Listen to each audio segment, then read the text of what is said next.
Warren Buffett, o maior investidor do mundo.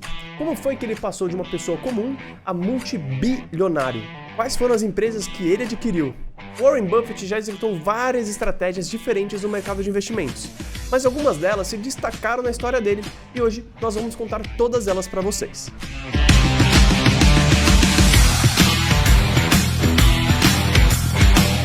O vídeo de hoje é a parte 2 da história de Warren Buffett. Se você quiser assistir a parte 1 e saber como foi a vida do Warren Buffett na infância até a vida adulta, que foi a história de como ele comprou a empresa Berkshire Hathaway, eu vou deixar aqui no link da nossa descrição. No vídeo de hoje, você vai ver como ele transformou a Berkshire Hathaway em uma empresa altamente lucrativa. Ela era uma empresa têxtil quase falida e se tornou uma das maiores empresas de investimentos do mundo. Só na década de 1970, essa empresa trouxe um retorno absurdo de mais de 1000%.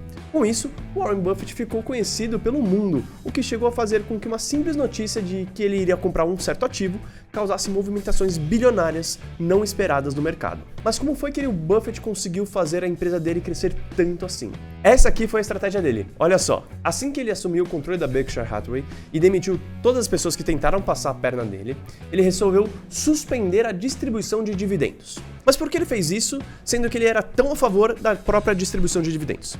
Simplesmente porque a empresa estava mal das pernas e precisava reter os lucros para se reestruturar financeiramente. Foi uma decisão administrativa. Dessa forma, ele foi gerando uma reserva de capital para permitir que a empresa pudesse se aventurar em outros negócios, da mesma maneira que ele fazia com a sua antiga empresa que ele tinha com seus amigos. E o primeiro negócio que o Warren Buffett resolveu investir foi no ramo de seguros. E aqui a estratégia era exatamente a mesma, utilizar a reserva financeira da seguradora para investir em outros negócios. Isso era altamente eficiente, porque a seguradora acumulava muito patrimônio.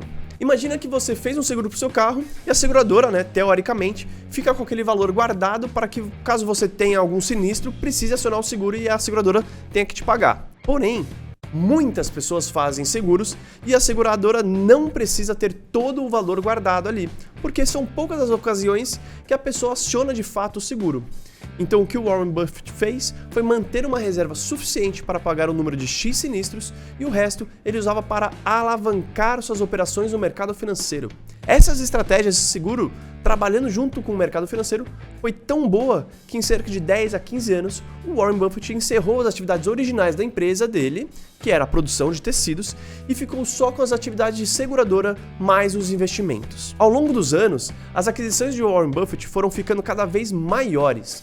Para você ter uma ideia, ele comprou o Washington Post, a maior empresa de notícias da época. Todo mundo lia o jornal de Washington Post lá nos Estados Unidos. Basicamente, aqui no Brasil, é como se ele tivesse comprado a emissora Globo. Nos anos seguintes, muitas aquisições foram acontecendo, mas uma que com certeza chamou a atenção foi a aquisição das ações da Coca-Cola. Ao longo dos anos, a Berkshire Hathaway se tornou a maior acionista individual da Coca-Cola, ou seja, a empresa que mais continha ações públicas da própria Coca-Cola.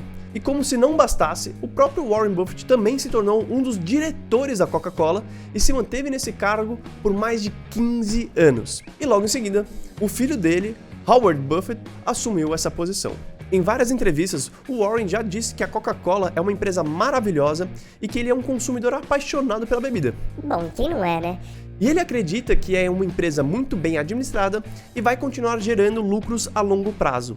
Além da Coca-Cola, a Berkshire Hathaway também foi realizando uma série de outras aquisições de outras empresas, como a American Express, Gillette, Walt Disney, Heinz, daquela da maionese do ketchup Heinz, e entre diversas outras. O braço direito do Warren Buffett, que ajudou e ajuda muito nas decisões da empresa até hoje, é o Charlie Munger. Charlie é um advogado por formação, mas sempre esteve muito envolvido com o mercado financeiro e com as empresas de maneira geral. Desde que os dois se conheceram, eles se deram muito bem e o Charlie foi trabalhando junto com o Buffett desde lá do começo da empresa. Atualmente, os dois possuem uma sintonia muito boa no trabalho, mas também se tornaram grandes amigos e convivem no dia a dia nas suas próprias vidas pessoais. E falando da vida pessoal do Warren Buffett, quando ele fez seus 50 anos, ele passou por um dos piores momentos da vida dele, foi quando ele se separou da sua esposa Susan, mãe dos filhos dele.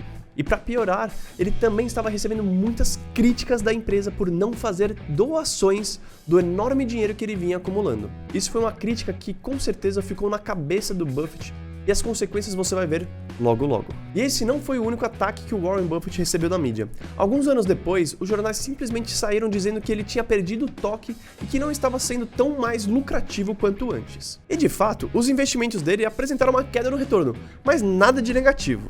Mas esse ataque da mídia fez com que as ações da empresa dele caíssem pela metade. E não só isso, mas também o surgimento das empresas de tecnologia que vieram junto com a popularidade da internet.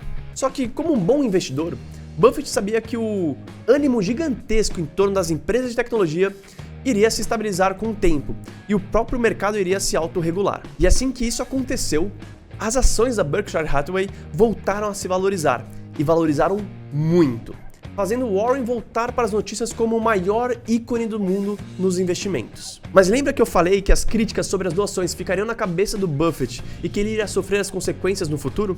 Pois é, dessa vez as consequências foram muito positivas. O Warren doou 37 bilhões de dólares para a fundação Bill e Melinda Gates, uma organização que ajuda os necessitados ao redor de todo o mundo. A mídia questionou essa doação enorme e ele simplesmente respondeu que, nos anos que restam da sua vida, ele não pretende gastar nem 1% da sua fortuna acumulada. Então nada melhor do que pegar os outros 99% e reinserir na sociedade de uma forma que ajude a transformar o mundo num lugar melhor. E uma curiosidade, você sabia que o Warren Buffett já investiu 2 vezes aqui no Brasil?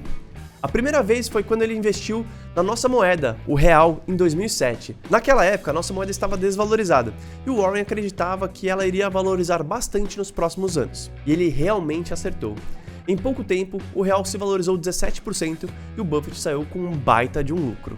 A segunda vez que ele investiu aqui no Brasil foi quando ele aportou 500 milhões de dólares, aproximadamente 2 bilhões e meio de reais, no Nubank, o famoso roxinho. Com esse investimento, ele já não teve o mesmo retorno, mas ainda mantém sua posição em vários bancos digitais, inclusive o próprio Nubank. Atualmente, mesmo sendo multibilionário, o Warren Buffett ainda mora na mesma casa que ele comprou lá em 1958, tem um carro comum, bebe Coca-Cola e come McDonald's. Será que esse é o segredo para você ser um investidor de sucesso? Se você curtiu esse vídeo e não viu a primeira parte da história de Warren Buffett, clica aqui em cima para assistir. Eu sou o Thomas Pedrinelli, esse foi mais um vídeo produzido pelo Mundo Invest, bons investimentos e até o próximo vídeo.